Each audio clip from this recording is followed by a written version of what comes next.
想象一下，一個普通嘅日子，掃羅為咗佢老豆失咗嘅幾隻驢仔，同個僕人周圍揾。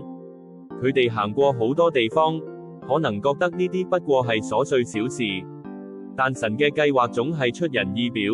正當佢哋差唔多放棄嘅時候，神卻安排佢哋遇見先知撒母耳。撒母耳唔單止話佢哋知驢仔已經揾返，更向掃羅揭示咗一個佢從未想象過嘅偉大呼召。正如聖經所講，掃羅嘅父親失咗幾頭驢。撒母耳記上9章3節呢個故事提醒我哋覺得微不足道嘅事，喺神眼中都可能係帶領我哋走向更大命定嘅路徑。神嘅愛無處不在，佢用最溫柔嘅方式引導我哋。所以，無論你正在尋找咩，請相信，神嘅大愛同大計，總係比你想象中更宏大、更美好。